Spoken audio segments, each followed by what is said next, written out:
using it as a crisis management tool.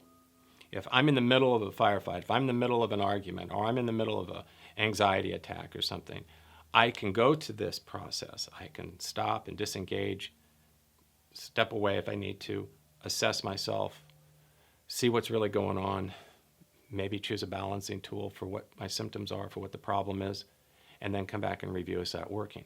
But it's also, and possibly for in the long run, its most powerful element is as a daily practice, a daily check-in, a daily self-assessment. When the fires aren't burning, when you don't notice anything being particularly wrong, I'm going to just periodically pause. That could be pushing back from the computer, close your eyes, shut the computer down for a moment, and then go into that process. You may not be in pain. You may not find anything particularly inflamed at any given time, and that's okay. You don't have to have a problem. But if there is something going on and you're not intellectually cognizant of it, intellectually aware of it, consciously aware of it, you may come into this process and notice, wow, I didn't realize that I've got this little twinge in my lower back and I wasn't paying attention to it because I was so engrossed in my job. I didn't notice I was in pain here. But now that I've stopped and I've looked, I'm actually, that hurts. We're heading a problem off at the pass. We're maybe able to catch that little flame, that little spark of a problem and catch it early before it becomes a forest fire. We're able to, then we're not having to take dramatic action. It's not going to be, our recovery time is going to be a lot less. In the beginning, it might take you 10 minutes, maybe even 15 minutes to do it. Depends on how much time you want to allocate. But over time, I found that I'm getting better and better at flowing through those steps. It becomes how we operate. This is a doing practice. This is not an intellectual treatise here. This is take it to the street, take it into your life, and does it work?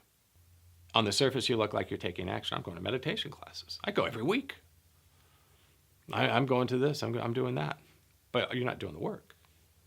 You're simply going through the motions and giving the impression that you're doing the work and the impression that you're really good at it. The first step of the path is P, and that's for the pause.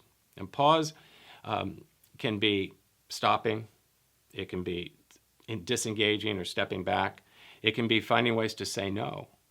Just stopping what you're doing is all that's needed. They say the old adage, if you find you're digging yourself in a hole, the first thing you got to do is stop digging. Disengaging or stepping back, pulling away. That's another facet, another possible way to pause. If you're in an argument, for instance, and my wife and I have used this over the years, this very technique, we've gotten really pretty adept at finding ourselves going head-to-head on an issue, and we're not resolving the issue yet, but we've learned to say, time out. It's a timeout. Stop. Disengage. Why don't you go? I'm going to go take a walk. We're just parting company temporarily to let the muddy waters settle. Sometimes you might find yourself in some sort of conflict at work, and you may just have to actually leave the premises. Or you're getting really frustrated at the computer with something that you're trying to figure out. This happens to me all the time. I'm trying to learn all the computer stuff. And I just have learned that my most potent tool right then, the best thing for me to do is stop, get up, go get a cup of coffee. Not right now. In fact, let's talk about this later. I'll talk to you. Let me get back with you on that. These are all variances of saying no. Or you might just say flat out, no, that ain't going to happen anymore. Okay.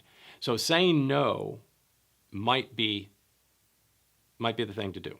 Find out. You'll be able to find out. So I'm giving you some range of motion in this pause phase that it can look a little differently for each person. Sometimes it's just stopping. Sometimes it's stepping away, leaving the room, leaving the premises. Sometimes it's actually finding a way to say no to something. Now you're just drawing your awareness inward. You've disengaged. I got up from the computer because it was driving me crazy. I went and got a cup of coffee. And as I get my cup of coffee and I'm sitting in the kitchen or standing there at the counter, I just reflect. I just go inward. I just drop in. And because I was so focused on the outside world or the outside problem, I needed to draw inward.